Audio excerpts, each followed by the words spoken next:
Hi Beach Bums. I wanted to read you chapter, where are we? Chapter 3 of Ribsy.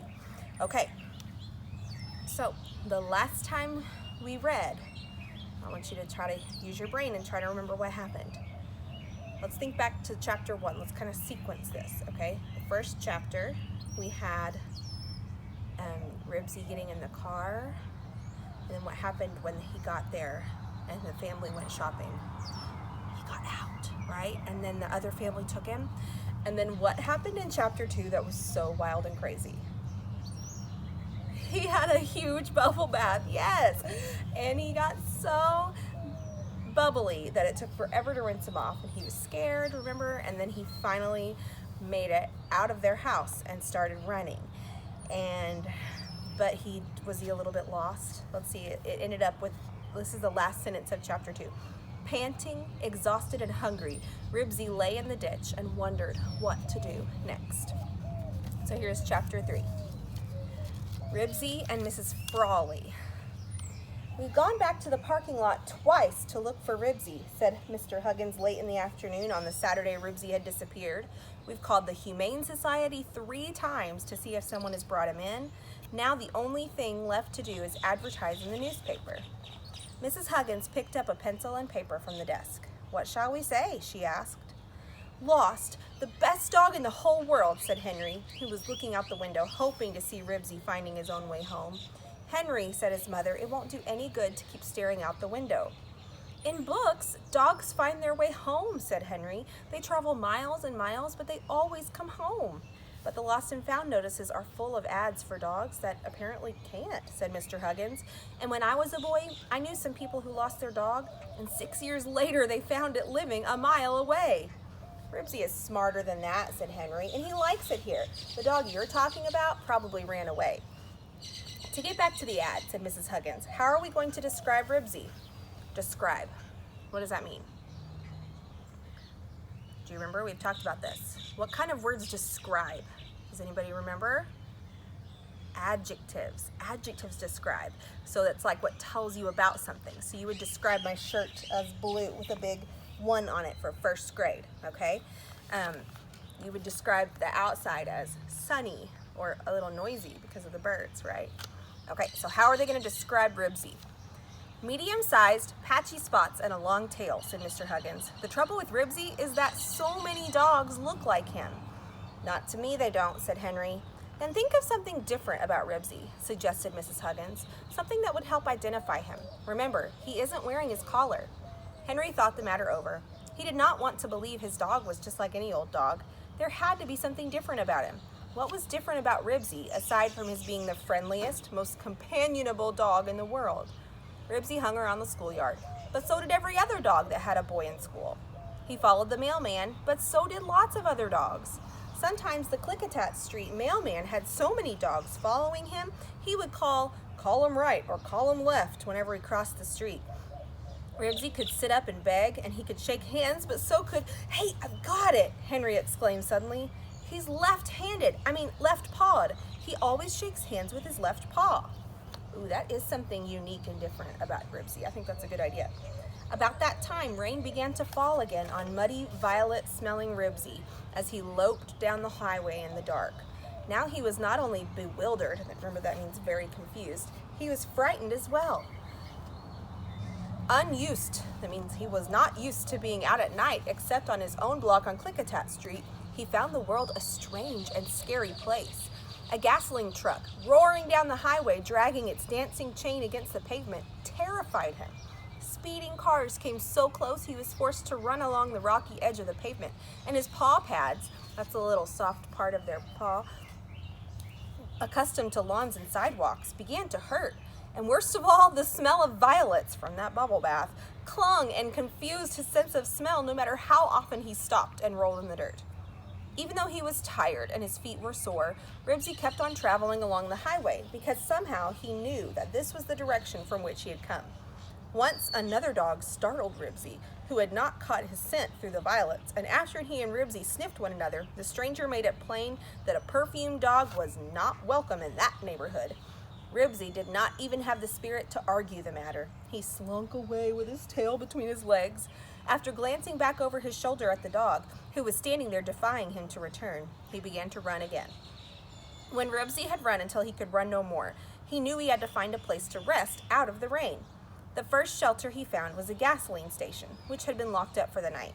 There was a roof over the 3 gasoline pumps. Ribsy curled up against the center pump, which made a shield against the wind. Shivering, he fell asleep in an aura, that means like a smell around him, of violets and gasoline.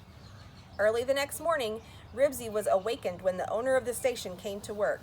"Beat it, mutt," said the man. He was not angry, but he did not want a dog getting in his way. Ribsy obeyed. He was cold, damp, stiff, perfumed, and hungry. All of those are describing adjectives, by the way, which was all bad enough. He did not want to be unwelcome, too, so he trotted off down the highway looking for a way to improve his situation. He had not gone far when his nose caught a familiar smell that was strong enough to rise above the now fading violets. Coffee. To Ribsy, that smell meant breakfast. Means that to me, too. Not that Ribsy drank coffee. In the Huggins household, coffee was always bubbling in the electric pot when Henry opened the refrigerator door to get out the dog food for Ribsy. Thus, the smell of coffee had come to stand for breakfast to Ribsy, just as it did to people. Ribsy let his nose lead into the source of the coffee smell, a window that was open a few inches at the rear means at the back, of the small white house set back from the highway. Ribsy could hear someone moving around in a kitchen. At home, when Ribsy was outdoors and wanted to be fed, he scratched at the door, and that was what he did now. When the door was opened by an old lady, Ribsy lifted his ears and wagged his tail hopefully. "My goodness!" exclaimed the old lady, whose name was Mrs. Frawley. "A dog! Shoo! Go away!" Her voice was not unkind, so Ribsy whimpered hopefully and wagged his tail harder. That coffee smell must mean that dog food was near. "Shoo!" Mrs. Frawley started to shut the door in Ribsy's face. She had shooed dogs out of her yard for so many years that it became a habit with her. Then, the eager, beseeching, that means he's saying please, look on Ribsy's face must have caught her attention because she hesitated. That means she waited. Ribsy moved a step closer. "I believe you're hungry," said the old lady. Mrs. Frawley was a person who liked to keep busy. Her days were long because she had little to do and no one to talk to, at least not until Ribsy had appeared at her back door. Oh, I'm so sorry, I skipped a page. So she said, "I believe you're hungry." Ribsy sat down and held up his left paw.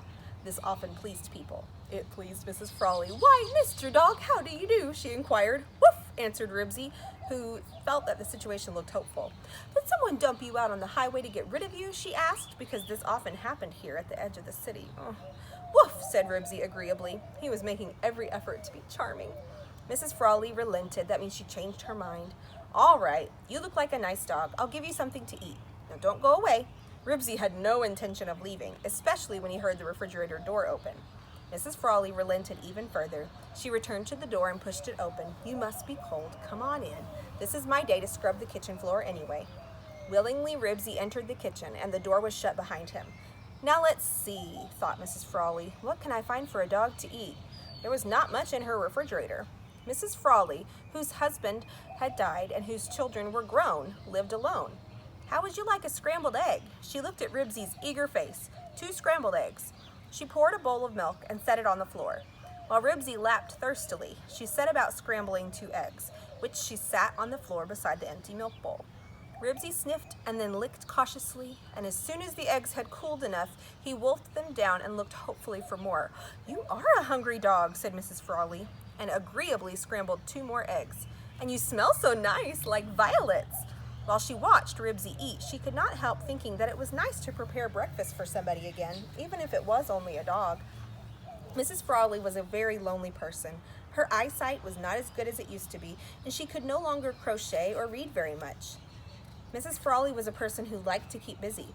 Her days were long because she had little to do and no one to talk to, at least not until Ribsy had appeared at her back door.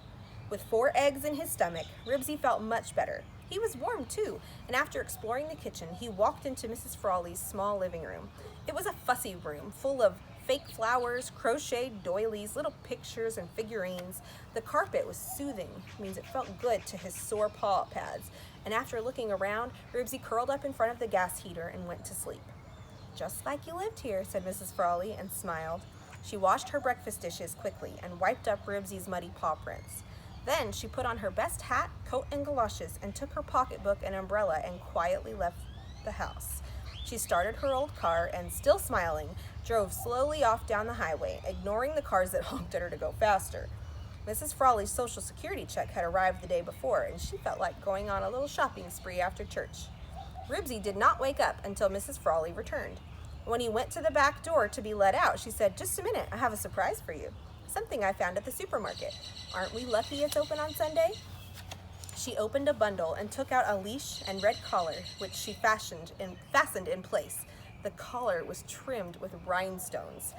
Those are really sparkly jewels. Mrs. Frawley liked things fancy. Ribsy did not mind. He struggled only a little bit when she dressed him in a nice, warm plaid coat. He was used to wearing a collar, but the coat puzzled him. He shook himself, but it did not come off. He tried standing on 3 legs and scratching at it with his left hind foot, but that did not work either. "My, don't you look nice," said Mrs. Frawley, and led Ribsy out the door. Still puzzled, Ribsy walked along on the end of the leash. Mrs. Frawley allowed him to pause by the bushes and then kept on walking him along the edge of the highway. He was agreeable to this because it was the direction in which his instincts told him he should be going. "Morning, Mrs. Frawley," said a tottery old gentleman who had shuffled out to get his morning paper from a round metal box fastened to a post. "I see you have a dog." "Yes," she answered. "Someone must have brought him outside the city limits and dumped him. I don't know what makes people do things like that." The old gentleman shook his head. "I've taken in so many stray cats, my daughter says we don't have room for any more. Just last week, we gathered up 3 more and put them in gunny sacks, and she drove them into town to the Humane Society." She looked Ribsy over. "Seems like a nice fellow. I always wondered why you didn't get some kind of an animal living all alone the way you do. What do you call him?" "Rags," answered Mrs. Frawley after a moment's hesitation. "His name is Rags." "Pleased to make your acquaintance, Rags," said the old gentleman. "Anything interesting in the paper this morning?" asked Mrs. Frawley. "I've stopped taking it. Since they raised the price, I decided there's no sense in spending the money when my eyes are getting so bad. I can get the news on the radio." "Nothing much." The old gentleman glanced at the headlines. "They're talking about raising taxes again." But the old gentleman was mistaken. There was something in the paper that would have interested Mrs. Frawley if she had seen it. Toward the back of the second section under Lost and Found were 3 small lines of type that read, "Lost at shopping center. Mongrel dog, black, white, brown. Answers to Ribsy. Shakes hands with left paw. No collar. Reward." "Come on, Rags," said Mrs. Frawley, tugging at the leash. "Time to go home now." So this said, if she had a paper, she would have seen it, but did she see it? Oh. This time, Ribsy resisted because he did not want to go back to her house. He wanted to go on down the highway that led toward Klickitat Street. Mrs. Frawley pulled while Ribsy braced all 4 feet like this. "Nice doggy," coaxed Mrs. Frawley. "Come on home, Rags." She pulled harder at the leash. Ribsy finally had to give in, and, remembering the breakfast Mrs. Frawley had so kindly given him, he did not mind too much. He would get away soon. Inside the little white house once more, his new mistress removed the leash and blanket, and holding out her hand, said, "Shake hands, Rag." Ribsy obediently extended his left paw. Then Mrs. Frawley got busy. She prepared a nice stew with meat and carrots and onions, the first stew she had cooked in a long time. She served Ribsy a generous helping for lunch. Ribsy was not used to lunch, only breakfast and dinner, but he did not object. After lunch, he was taken for another walk on the end of the leash, and then he had a long nap, which he needed after eating so much. For dinner, he had another serving of stew and a cupcake. That night, he was allowed to sleep on the living room couch, which Mrs. Frawley had thoughtfully covered with an old blanket. This was a nice change from the pile of gunny sacks he slept on in the Huggins basement. There was no doubt about it. Ribsy, although not particularly happy, was mighty comfortable. The next day was much the same, and the next, except that one evening, after supper, Mrs. Frawley asked Ribsy to sit up. "Sit up, Rags." This, too, was familiar, so Ribsy sat up. Then he hiccuped. He was not used to 3 large meals and a cupcake for dessert. "Good dog," said Mrs. Frawley, and smiled as if she suddenly had an idea. The next day, Mrs. Frawley drove off once more in her old cart. She returned with a doll's straw hat, a pair of fake glasses, and a pipe. She put the hat on Ribsy's head, balanced the glasses on his nose, and poked the stem of the pipe into his mouth. "Sit up, Rags," she said. Ribsy dropped the pipe and sat up. "No, no," cried Mrs. Frawley. "You're supposed to hold the pipe in your mouth." She put the stem in place again, and Ribsy sat there, not understanding what it was all about, but knowing that Mrs. Frawley was pleased. "Good boy!" exclaimed the old lady happily. She removed the pipe and gave Ribsy a piece of dog candy. "My, won't you be a big surprise?" She spent the evening teaching Ribsy another trick, saying his prayers with his nose on his paws propped up against the couch. It was not hard to do, and it seemed to please the old lady, so Ribsy was agreeable. For the next few days, Mrs. Frawley bustled about cleaning house. She washed windows, polished silverware, vacuumed under the cushions of the couch. Ribsy did not care for the smell of cleaning or the sound of the vacuum cleaner, but whenever he asked to go out, Mrs. Frawley always dropped her work and took him out on the leash. As the days went by, Ribsy became restless. Even though his stomach was much too full, he still wanted to get out and run. He wanted to chase a ball and run after a boy on a bicycle. Sometimes, when he heard boys calling to one another, he would go to the window and whimper. Still, he did like the old lady, who fed him 3 meals a day and let him sleep on the living room couch. Unfortunately, his stomach was so full that he spent more time thinking about running than actually trying to escape so he could run. He would put his paws up on the sill of the living room window, look out at the grass and the highway, and go take a nap. Soon after the house cleaning, there came a day when Mrs. Frawley was extra busy in the kitchen. She got out her best dishes, which she rarely used anymore, and washed them. Then she baked several kinds of cookies and gave Ribsy a sample of each. Mrs. Frawley was getting ready for a meeting of her club. Mrs. Frawley's club was made up of 15 ladies her own age who lived alone or with their children or in old people's homes. They met once a month, and this month it was Mrs. Frawley's turn to entertain them. Those who still had cars and could drive were to pick up the others and bring them to Mrs. Frawley's little white house at 2 o'clock in the afternoon, because they did not like to drive after dark. At 1:45, Mrs. Frawley did an unusual thing. She took Ribsy into her bedroom and said, "Now be quiet, Rags, not a peep out of you." Then she went out and shut the door. Ribsy was so full, it was a great effort for him to jump up on the bed. He curled up and dozed off, and as he dozed, he was aware of car doors slamming and ladies laughing and talking. Out in the living room, the ladies, each one carrying a little parcel, means a little package, were busy greeting one another and talking about their grandchildren. Each lady thought her grandchildren were smarter than any other lady's grandchildren, and each lady became just a little impatient with the others of talking about their grandchildren when she wanted to talk about her own grandchildren. Finally, Mrs. Frawley put a stop to all the bragging about grandchildren by clapping her hands and saying, "I think we should begin. Who wants to be first?" For this meeting, each lady brought something interesting to show the other members of the club. It was like show and tell in school, only the ladies did not call it show and tell. One lady brought a Civil War sword that had belonged to her grandfather. Another brought a beautiful shell. Another, a primer, that's a kind of a really old school book that she had used in the 1st grade over 70 years ago. One lady brought a clay turtle her grandson had made. The other ladies secretly thought this was not very interesting and that their grandchildren could do much better. Mrs. Frawley saw to it that her turn came last. "You ladies will have to excuse me a minute," she said, and went into the bathroom and closed the door.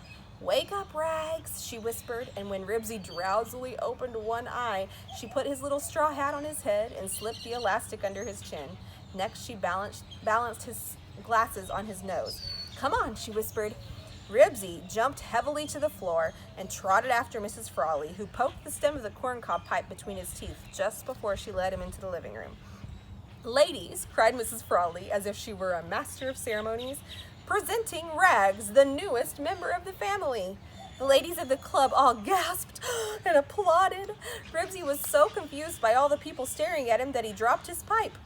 Mrs. Frawley picked it up and poked it into his mouth once more. "Sit up, Rags," she directed. "Sit up, boy." Obediently, Ribsy sat up. All the ladies, and there's a picture here I want to show you. There's not a bunch of pictures, but this is a good one. Look at him. Can you see?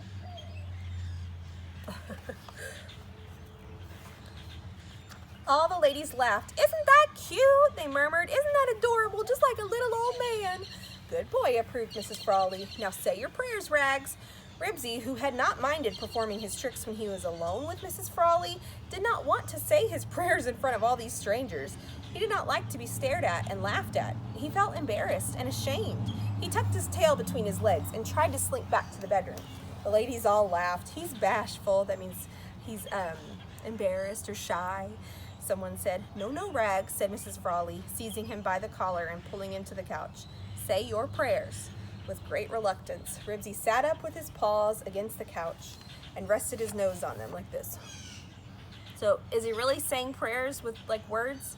No, he's doing this, which kind of looks like little kids when they say their prayers like that. So that's the trick.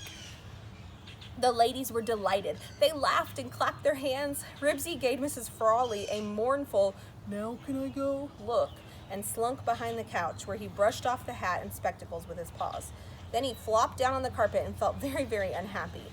His sharp ears caught the sound of a boy calling, "Hey, Jack," someplace outdoors, and he felt even more unhappy. Ribsy was a dog and not a person. He wanted to be treated like a dog once more, even if it meant sleeping on gunny sacks in the basement. He wanted to eat dog food and horse meat and roll on the grass and chase balls and run after boys and bicycles. This afternoon had been much too much for him. Ribsy was determined to escape. Mrs. Frawley explained to her club that what she thought was true, that her dog was one of the many unwanted animals that were dumped along the highway, that other dogs had come to her door and she had shooed them away, but that this one was such a smart, friendly dog who could shake hands that she felt she just had to take him in. Then she served her guests ice cream and cookies and set a saucer of dessert on the kitchen floor for Ribsy. Ordinarily, that means usually, Ribsy would have trotted into the kitchen to investigate when he heard the thump of the saucer being set on the floor, but not today. He was not going to come out from behind that couch and be laughed at by all those old ladies. Besides, he was not hungry. He dozed and waited. Soon after the ice cream and cookies had been eaten, the meeting broke up. The ladies with cars were anxious to start home before the evening traffic. The way people drove these days, they said, it was a wonder there weren't more accidents than there were. Several guests peeked over the couch and said, "Bye-bye, doggy." They were wishing their children or the old people's homes they lived in would let them keep pets. Ribsy paid no attention to them, but when he heard the door open, he edged forward and peered around the couch. The ladies were all busy buttoning their coats, wrapping their interesting objects, picking up their canes, saying goodbye to one another. No one was paying any attention to the dog behind the couch. Ribsy waited for a clear path to the door, and when he saw it, he bolted so fast his feet slipped on the edge of the floor when there was no carpet. He fell, picked himself up, leaped down the steps, and shot across the yard to the highway as fast as he could go. It felt good to stretch his legs and run once more. Ribsy's tongue flapped and his eyes shone. He was a dog again. Behind him, he heard Mrs. Frawley calling, "Rags, Rags, come back here." She was too late. Ribsy was on his way toward dog food and balls to catch and bicycles to chase. Mrs. Frawley would have to find another dog to keep her company, and in her neighborhood, that should not be hard to do. And that's the end of chapter 3. Chapter 4 is called Ribsy Becomes a Mascot. Now, if you listen to the end of this chapter, which it was a long one, okay? It's okay if you had to stop it halfway through and then come back to it. That's totally fine, and I'm going to put that in the comments on Seesaw too. I want to talk to you about Mrs. Frawley. She was a lonely old lady who kind of lived alone and was sad, and that's why she was so happy to have Ribsy with her. And I am wondering if in your neighborhood, if you have any lonely old ladies that live alone. You might not know the answer to this, but I bet your parents do. I want to give you an idea on how to brighten their day, because do you think they're stuck in the house all the time right now too? Yeah, I think they are. And now it's not, you probably shouldn't go over into their house. That's not really something we're doing right now. We're keeping all of our germs just for our own family, right? But if you have an old lady or an old man who lives all alone in your neighborhood, maybe you could ask your parents if you could get some sidewalk chalk and go draw them a picture on their driveway, so that when they come out to check the mail or something, they might see that and have something that brightens their day. Or maybe you could make them a card and put it in their mailbox. Just some ideas. Maybe you could plant a flower, or if you have flowers growing in your backyard, maybe you could cut one and put it in a vase and ask your parents to deliver it, okay? I would just like to challenge my beach bums to check on the little old ladies. Maybe you've got a Mrs. Frawley type person in your neighborhood that needs someone to keep them company during this weird time where everybody's stuck at home. And I want to encourage you to talk to your parents about a safe and good way to do that, because I bet you guys can think of some creative ideas. Okay, thanks. That was Ribsy chapter 3. We are halfway through the book right now. So we're doing great. I bet we're gonna finish this thing. Let me see how many chapters there are.